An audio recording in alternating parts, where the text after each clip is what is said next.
Hi guys, we are back with the 800-pound Agile Gorilla. This time it's more like the 250-pound Agile Gorilla because Slimming it down. Yeah, man, we're going like for 5 to 8 minute vlogs because we were taking too long. I'm Jem Jalal. Tobias Mayer, hello. And yeah, we're back at it. Tanner's behind the camera. What are we talking about today, Tobias? Agile transformation is one topic, isn't it? Agile transformation, yes. Somebody was asking, have you ever seen a successful Agile transformation? I asked you that. Yeah. What was your answer? It depends who you're asking. Depends who you're asking. To be honest, I don't even know what one would look like. And my thought is, like, would you know what an Agile transformation was if it came up and bit you on the nose? Would you know it?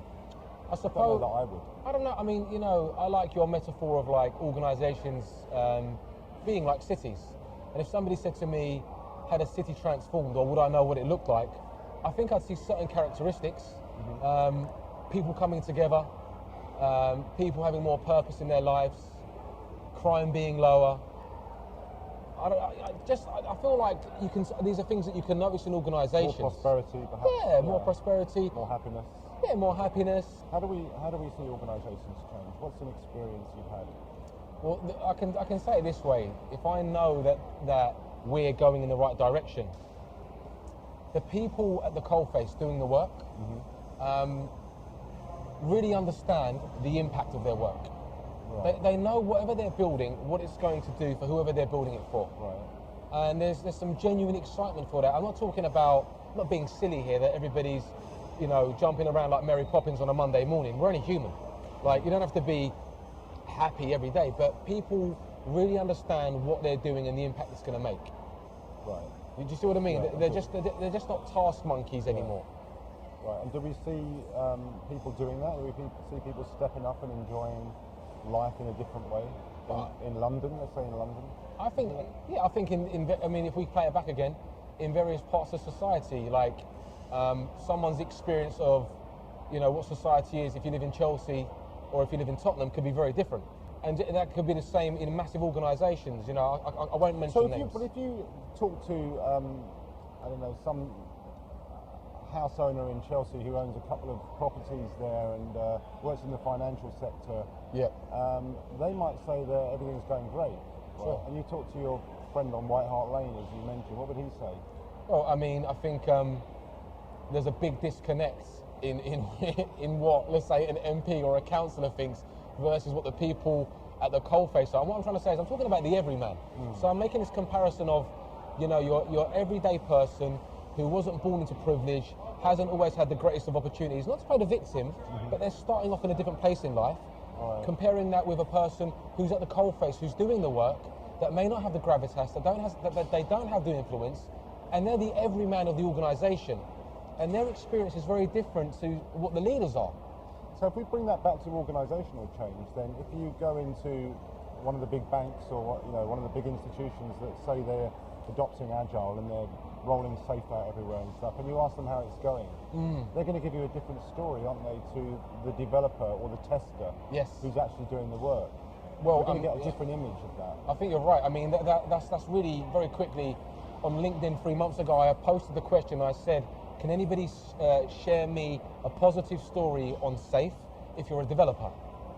And I had lots of good responses from directors, program managers, project managers, scrum masters even, but no one at the coalface was coming back and saying, this thing called SAFe. Right, and for me, that's like, it seems like there's some sort of, either there's some misalignment between leadership and the people doing the work, or my network, which is quite vast. I could get up to 30 to 40,000 views in one status. I just haven't got that reach. And I actually encourage people to come forward and tell us about those experiences. And no one did. One person. One person.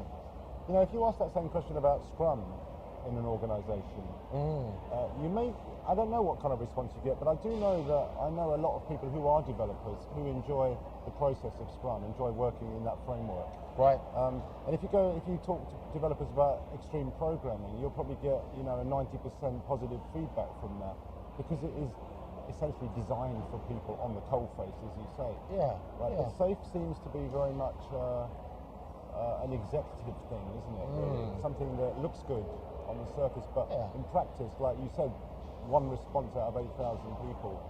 Even if only 1/8 of them actually read that post, it's still pretty small. That's You're right. looking for something more. Absolutely, and even with Kanban, I've had people always seem to have a more positive experience at the coalface. And there's one thing they may have in common is the simplicity of these things. XP, Scrum, Kanban. It seems that when scaled frameworks have popped up, I've found it harder to hear about more positive experiences. Yeah. Because it's usually the work is more and more taken away from the people doing the work. It's pushed upwards. Yes. Or it comes in from the top. Right. So we don't see that. All of us are talking, you, me, and everyone else, it's all about we transform organisations. Yep. We do agile transformations, but actually, I don't even say that anymore. To be honest, because I don't try to do that even. I've lost interest in it. I think it's not even my business. Even using the word transformation. Yeah, it's not my business to transform an organisation. It's my business to work with human beings on an individual level, essentially. But we do promise agile transformation in companies, and I don't know. I've never seen one. I don't know if you have. Have you seen one? I never. I mean, one of the things that I heard was something. I think it was it Alistair? I can't say his surname. Is it Coburn? Coburn. Elisa Radkins. One of the two or both. They said they'd never seen one. And so what I'm putting at is you're an experienced practitioner. They are as well. And if we're hearing this from really experienced people that have been around the block a few times saying they haven't seen one. The thing is, like I said earlier, would you know it if you saw it? What are you looking for? I don't even know. I don't even know what I'd be looking for. I suppose I'd be looking for something that was different now than it was when you started this journey. Yes. People are more engaged, happier, more productive, enjoy what they do, produce better work, have a higher quality, are treated like human beings rather than resources. So you can have all of these things to measure. But even if we actually did that, I don't know that we'd see a great deal of difference in there. Not a great deal. You see it in pockets. And this is what I was going to say, right? It's like if you're working in any of these big institutions or big corporations, different people can have completely different experiences. Yeah. Because they're like different worlds. Yeah. And if you're working in a firm with 20,000 people, all of our experiences are different. So I think I would know what good would start to look like. And if you look at all of the Agile Manifesto principles, developers working closely with people in the business, people understanding the impact that their work makes, the people doing the work, directly being responsible for how to bring the solution to life. These things do appear, even in the most command and control organizations, but in very small amounts at times. Right. So the question comes up then: why do we promise this? Why do we say this when we don't actually know? You and I don't know. Maybe everyone who's watching this does know what an organisational transformation, an organisational agile transformation would look like. But I have to ask the question: is it my business to go into an organisation and say I'm going to transform you? It sounds incredibly arrogant. And it's quite bold. It doesn't, and I don't know that I know how to do that. I don't know how to do that. Yep. But what I do know how to do is to work with individual people to help them become more engaged in what they do and to confront the bullshit. Yep. And maybe that's all I can do. Maybe that's enough. And the transformation will occur almost by accident. Because enough people, it's the groundswell thing again, right? The early journalists get sent to prison, the next lot get deported, and then eventually they have to be heard. So we need a groundswell. We need people to take their citizenship responsibility of being part of that organisation more seriously. Yeah. And speak. If you don't speak, you're not going to change anything. Well, you know what? You asked that question, and this is my thinking on, why the word transformation and why do we think we should even speak about it when it doesn't happen? A lot of this is about the sale, right?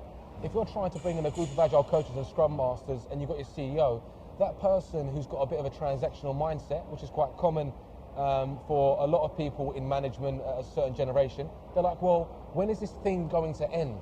When are you going to take us from here to here? When is that going to happen?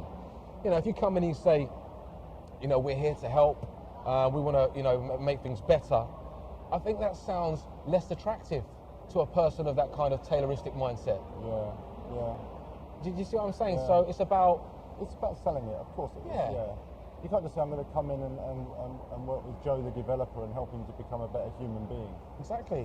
The company's going to go, well, that's fine, you can do that in your spare time. Right. I wouldn't even say I'm making him a better human being. I mean, that's arrogant in itself, isn't it? Yes. I don't make people awesome, Jim. What? Well, you know, apparently, you know, it is Some out there. people do, Some people yeah. can, Yeah. but that's another vlog. But Yeah. just on this, and you and I have got something in common. You've had more social worker training than I have. But when I began my training, I never ever heard about taking people we're going to be helping to make them awesome. Right. Do you understand? I just can't imagine in that kind of place where you're trying to help human beings, anyone would say we're trying to transform them.